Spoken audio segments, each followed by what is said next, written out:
Hi, everyone. For the viewer, my name's Ani Baker. I work with Bit Circus Education Foundation, and I'm here today with Kern Konwiser. He is a documentary filmmaker, and he directed an incredible film called Still a Black Star, which we're going to be talking about today. And it's the theme of the documentary is very much about environmentalism, and because that's so much of what we do at our organization, we actually teamed up with Kern and the subject of the film, artist Mago Nagasaka, to create curriculum to roll out in classrooms so that once, the film is seen, it can actually be utilized. Like we can do something with the information in it and we can pass on these lessons to young people because, education is everything and it's so impactful. And so we're really, really excited to have you here today. So thank you for joining us and for talking with us about this project. Thank you. It's awesome to be here. Really appreciate the opportunity. Absolutely. So, if I were to give a plot summary of the film, there was what was known as the largest e-waste site in the world. It was located in Accra, Ghana, and it's called Agbogbloshie. Yeah, that's right. Agbogbloshie. Yep. Okay. And it was an e-waste dumping site that the folks that lived in that area, which in the media about the film, they are referred to as the urban poor of that area. They were really struggling to have access to really anything. And they turned this e-waste site into a marketplace, essentially. And they were able to dig into the soil and excavate resources, specifically copper, and sell those things. And Mago learned about this place, and then he moved to Ghana to help try to make it safer because from what I read, it was so toxic, it's like on the level of Chernobyl. And That's right. and Mago learned that these folks that were living there and working there, they weren't even wearing gas masks. And he was like, you guys are gonna get cancer. Like, let me go and help. So he went and he helped them build a livelihood. And in the film, you document that he built an art gallery in the hmm area and he built a school and started educating the kids, which were just really basic things to us here that they Yep. didn't have access to. That's And right. I think the overall message, it ends with the words, the adventure continues. And I loved that, from a documentary standpoint, because you don't know what's going Yeah. to happen next. And you just know you're passionate about this and you want to go and help. And then who knows what's going to happen next. So it's That's a right. it's a wonderful film. Anyone watching, you can just it's called Still a Black Star. It's available for free to stream. And it's how I learned about Mago Nagasaka. I wasn't familiar with his Yep. work before Yep. this. So how did you meet him? Yeah. I'll really quickly give another frame of Please. on the story. The way that I like to share it with people. Mago started this adventure by asking himself, "Where do all of our electronic go when we're done with them?" Mm, He builds large scale art pieces, and a lot of them are mixed media, like sculpture type things, all kinds of stuff, mm, and but large. And he saw one of his pieces in Tokyo, where he was based, being stripped down and turned into trash because the exhibit was over, and it started provoking these questions in his mind, like what happens to all the stuff that we consume when we're done consuming it? mm, That's what sent him, you know, down the rabbit hole. It's what sent him to Accra chasing the answer. mm, And when he found out this is where everything goes and this is what people do with it, he was moved to try to do something to change the situation. And since he's an artist, his paintbrush is his tool. mm, So he set up an art gallery there and he started creating artworks and teaching people how to create art and how to sell art and how to create a more sustainable living for themselves rather than burning plastics. So that was the motivation behind it. And to this day, the adventure does indeed continue. He's still hard at work in Accra, really? Oh, addressing this Accra. very Thank issue. you. Thank you. Yeah, Okay. yeah. Oh, that's so wonderful to So, hear. Okay, wonderful. but to your question of how we met, it was actually an unlikely, very unlikely situation. We met at an Oscars party, Oh, wow. where like lots of big famous people were all coming together to get like free gifts and celebrate themselves. Like honestly, one of the most like icky kind of situations, very Hollywood. And there's Mago, who was actually a vendor at the event, painting clothes. And then you could buy the clothes. And I was there with my brother, who's my partner, and we were just really something about Mago just really attracted us to him. Like just something about his demeanor, his presence. Plus, what he was doing with painting on the clothes was really interesting. And when he found out we were documentary filmmakers, he kind of latched on. He was like, "I am doing something in Africa right now. I think is really significant. I think it should be a movie." And so I started with like, "Okay, well, I'll advise you on how to help you make your movie." But the closer I got to it, the more it started to get inside of me. And after a certain point, I realized I'm the guy to make the movie. So Mago paid for me to go down there with him for the one summer, and we spent 9 weeks gathering all the footage. Wow. And then I came back and I put together a 4-minute trailer from that, which I gave to Mago, and then Mago went out and he crowdfunded the rest of the budget so that we could finish the movie. And build the curriculum that you mentioned. So that was kind of the path for this movie to come into being. I was going to ask how long you were there. What was your takeaway being there and actually seeing it? Because I was so, you know, moved doesn't really encapsulate all of it because it's also really heartbreaking at times. And you really just feel for these people. And I mean, you said you were drawn to Mago. He does have this like youthful, like buoyancy to him. And the people there did too. Like they were Yep. just so thrilled. And it was so cool to watch the kids learning art for the first time and just having access to Yeah. materials for the first time. What was it like for you? This was the big takeaway for me was just how much we have in common. Because I had the same sense of other going in there, feeling very much like an outsider, not really welcome. They don't like white people coming and showing up with cameras. Yeah. Great distrust. Yeah. Because that happens all the time. People come, take the pictures, and then leave and go tell the story, and just leave all the people behind with nothing. Wow. But the difference here is that I was with Mago, and Mago, as it's said in the movie several times by all the people in Agbogbloshie, Mago came back. Most people come once, but Mago kept coming back and coming back. It's like it became his home, and it kind of became his people. So when I was with Mago, I was in a zone of safety, and because of that, I was able to kind of just leapfrog over the otherness, and everybody was able to see one another, kind of on common ground, and all of the external things that sort of ignite your senses, the acrid smell of the burning plastic, and the trash everywhere, and the deplorable conditions in which people live in.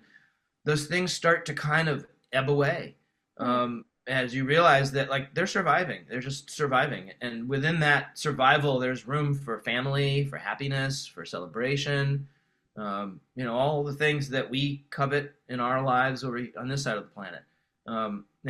So the sameness of it all just made the planet feel really small. And it goes to the whole idea of that, like, when we take our electronics and we go bloop, we throw them away. Like, we got to think about, like, it's going somewhere. Right. And the world's not a big enough place to hide all of this stuff. Right. So that was really the thing that, like, I still to this day carry around with me.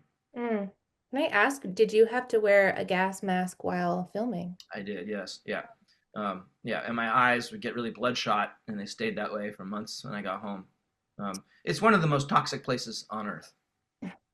I know, I saw some photos of the folks that lived there and just their eyes completely red. Yeah, And exactly. Yeah. yeah. Very high rates of cancer among the young men who are working in those burn fields. Yep.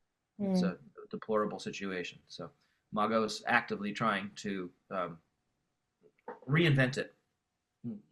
Yeah. Create a sustainable environment. Well, I love it. And, as an adult who watched it, I had many sort of, takeaways. I'm a former teacher. I work in education now, and my thoughts are always around education. Like, and, if there's an issue, we have to attack it through education because we have to be helping the next generation grow beyond it or survive it or heal it or whatever it may be.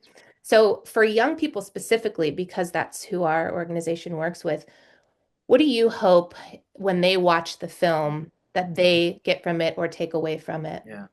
So this is a social impact movie, and to me that means watch this, do that. It's not just a movie to watch and then go watch something else. We have a job for you. So the idea here is Mago is an example of what one can do when one wants to take action.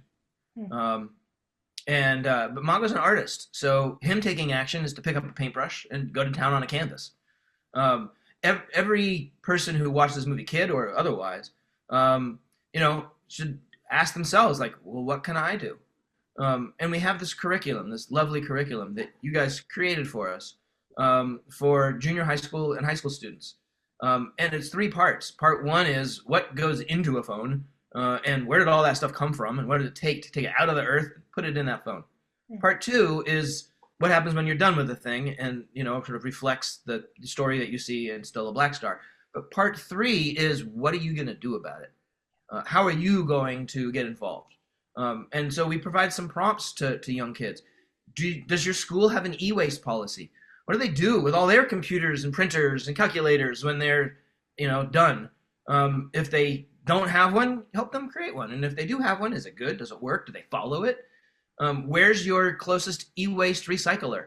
In this country, we have them recycling, electronics safely.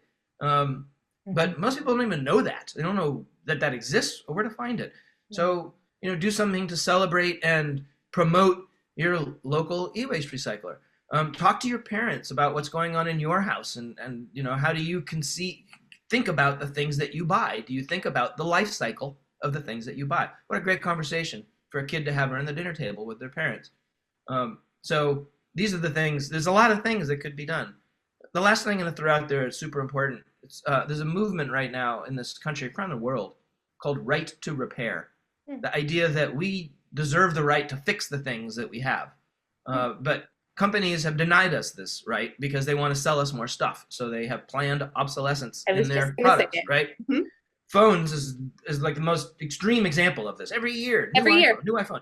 Get one for free. Just trade in your own. We'll give it to you for free. You don't even need the phone. You're just taking it because they're giving it to you for free. So, these kinds of shopping habits are the things that we can change. So right to repair is a big one on this. And there's legislation in all 50 states right now. Only some of them have passed so far to enact right to repair laws. This is something that we should be getting behind. We should be signing those petitions. We should be letting our local politicians know that this matters to us, and push right to repair through. We love that so much. And honestly, like myself and our whole organization are really inspired by the fact that you aren't just educating people with the film itself and then leaving them going, well, that's really hard. Like that was hard to watch. What can I do about it? But you helped us create curriculum about it, telling kids exactly what they can do. And that honestly, just as a viewer, a lover of documentaries and a little baby documentary filmmaker myself, that is something that I really, really value as well. You don't want to just bum people out and let them know about this terrible thing that's happening and leave them like you have to have a call to action. You have to have education around it, and you've made sure to do that, and it's wonderful. It's really, really inspiring. Thank you. So was it 2021 that the Ghanaian government came in and did kind of demolish That's right. Yeah, and leveled Agbogbloshie. That's right. The place that you see in the movie where all this activity happens, where Mago set up shop and created this great outdoor museum with all these different works and things like that. The Ghanaian government decided that they wanted all this land back. I mean, it's basically being squatted on by 100,000 people in Agbogbloshie, and they realized that this was valuable land, even though it's incredibly toxic. And so they came in with bulldozers and they just steamrolled the whole place, just flattened it. But what happened when they did this is they didn't erase Agbogbloshie or the activities that go on there. All they really did is just basically like kick the hornet's nest, and so everybody went everywhere. So now there's 1,000 little Agbogbloshie's burning toxic fires all across the city. It can't be regulated. It can't be monitored. So they made a bad situation worse by doing that. But the scenario is still essentially the same. Nothing's really actually changed. It's just moved to other locations. Yeah, it was funny because when I first read, the first thing I read after watching it, oh, the Ghanaian government has come in and leveled the place, and I thought, great. Great. They're addressing the issue. And then when I saw, no, they've just built fences so that these people can no longer live and work and learn there, and they've made it no safer. And from what I read, the plan is to build a hospital there. Is that correct? That's right. Yeah, exactly. I don't know how they build anything on land that's that toxic. I know, especially But in the hospital. yeah, I mean, I wouldn't want to be in that hospital. This does connect though to what Mago is doing still today. I mean, it's been been years now since we started this process, and years before that he first arrived, and he's still blazing. So he has made a deal with the Ghanaian government to acquire land adjacent to where Agbogbloshie was, Wow. and to set up an environment and basically start from the beginning again with like, okay, recycling electronics is not inherently a bad idea. Yeah. So how you go about doing it, though, it could be much improved. So he's looking to build essentially a 2.0 model that is more sustainable, that's built around a circular economy, that of course has art injected into it everywhere. And he's looking to, that's the next movement in his grand plan, and I it's love underway. that. That is okay. Wonderful, wonderful to hear because I immediately, my heart and mind went to both of you. Like, gosh, what would that have been like? You spent so much time there. And then, Yeah. but with documentary filming and with life, the path is always winding and you really don't know what's going to happen next. So I love that his adventure is continuing in that way and he's got a Mm. 2.0. That's Yeah. beautiful. Yeah. What what ended up happening, and I assume this might be part of the 2.0 plan, but with the school that he set up and was funding there, what Yeah. happened with those kiddos? Yeah, the school's just moved locations. Okay. So he's set it up in a warehouse that where he's displaying the artwork that the kids and adults as well, who he's training, can put their art and sell it and things like that. Mm, So it's sort of multi-purpose space that also is acting as a school. mm. Oh gosh, I love that. It's interesting because you have a pretty long segment in the documentary where negotiations are happening Yeah. about putting in the art gallery in a space that they use kind of for gatherings anyway. That's right. And what's interesting is it's a very tense segment, and Mm. there's a lot of uh, arguing, yelling happening between everybody that's there at the meeting.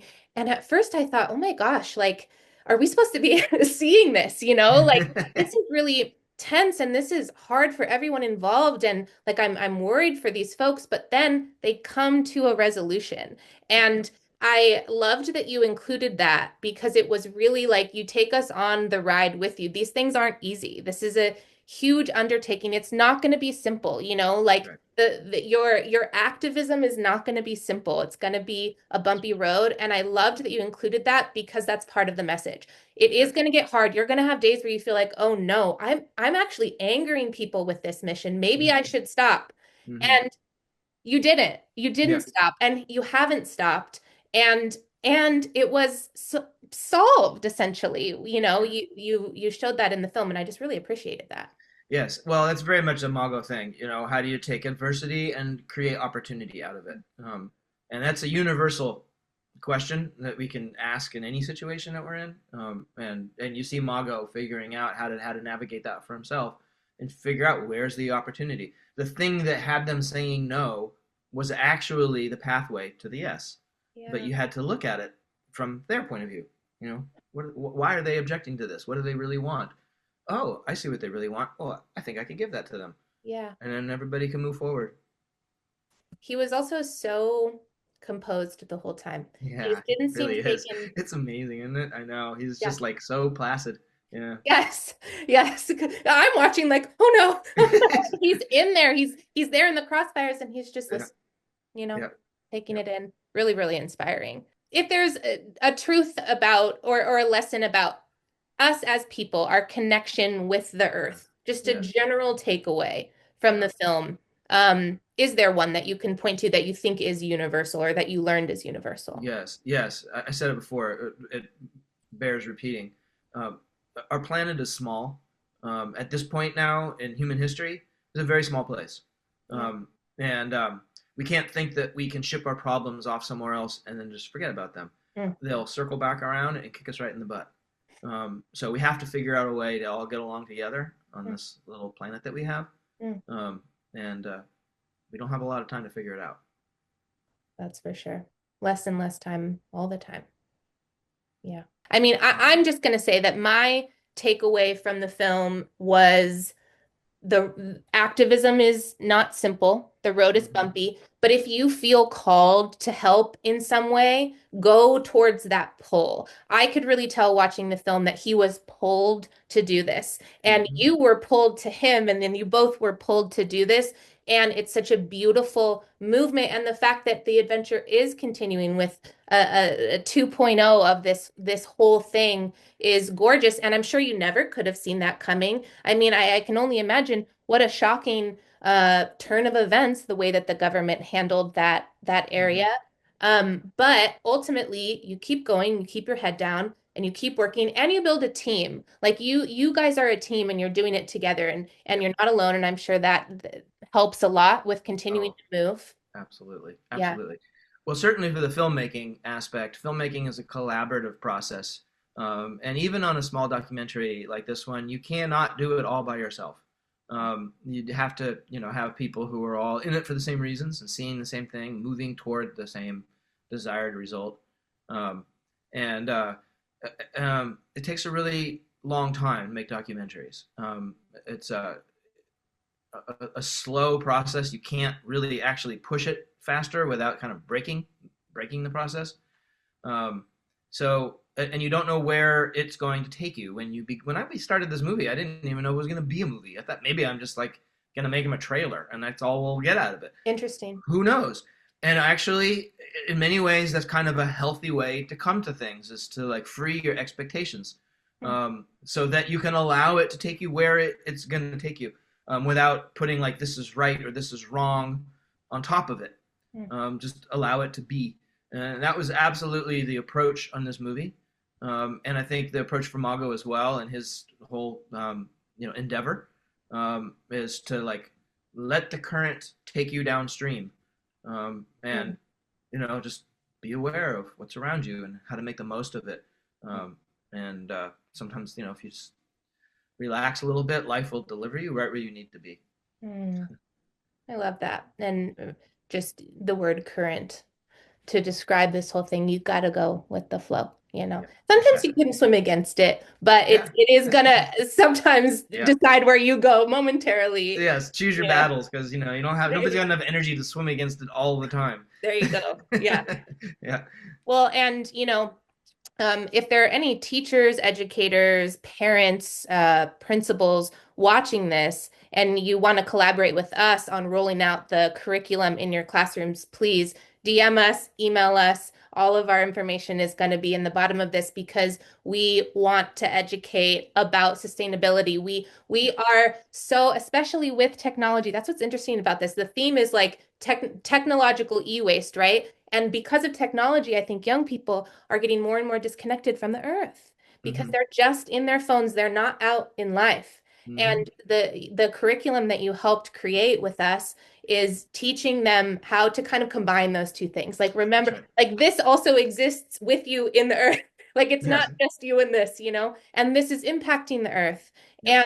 And the fact that there's curriculum attached to this film that teaches kids exactly what they can do to make things better and like you said earlier, if there isn't an e-waste site at your school or an e-waste system at your school, you can go to your teacher or your principal and say like, "Hey, what are we doing about this?" That's right. Because schools have a lot of e-waste too, because we're going through, we have to always get Oh the new yeah. Tons. technology. Yeah. Everyone's getting new iPads, everyone's getting new laptops. Where are the old Mm-hmm. ones going? And perhaps, teachers are bogged down. They're doing a lot. Principals are bogged down. They're doing a lot. Maybe they just haven't thought about it. So Mm-hmm. you're not only educating people, you're educating them on how to educate others. And There you go. that's how we do it. That's how change is actually made. And That's right. so we're so inspired. And I'm so honored to be able to talk to you and hear about this process. And I'm just excited that the curriculum exists. As a former teacher myself, I'm like, gosh, I Mm-hmm. wish I knew about it, when I was still in the classroom. But we do work with classrooms. So I'm excited to call attention to it. And if anybody wants access to it, we've got it for you. And Yeah. it's Well, I beautifully really made. appreciate so much Bit Circus Foundation, all the resources and capacity that you have, that you brought to this film. And honestly, in many ways, this is not a film with a curriculum attached to it. It's a Mm. curriculum with a film Ooh. inside of it. And that really is, it was designed that way. I'm not trying to sort of be clever with the words, that Yeah. this is the intention. The curriculum is it. It's what it's about. Mm. It's about continuing the conversation with all y'all. Yes, absolutely. And I would say, even if there's any students out there who will think to themselves, hey, this would be fun to do in my classroom, reach out to Bit Circus, get this curriculum, and go spread the word. I love it. Do you think that there might be a film attached to the 2.0 aspect of what's going on? Oh, absolutely. Okay, Oh, great. without question. Yeah. I mean, the story only gets more and more interesting as he moves forward with it all. So, yeah. 100%. Well, we're going to follow along and Great. we're going to stay in touch with all of you, and we're so stoked to introduce your work to more people. And if you're inspired by this, share it with anybody that you think would get something from it, which is everybody. Come on. We all live on planet Earth together, and it's small, just like Kern told us. Thank you so much for talking to me today, Kern, and for the work that you do. Thank you so much. What a great opportunity. Appreciate it.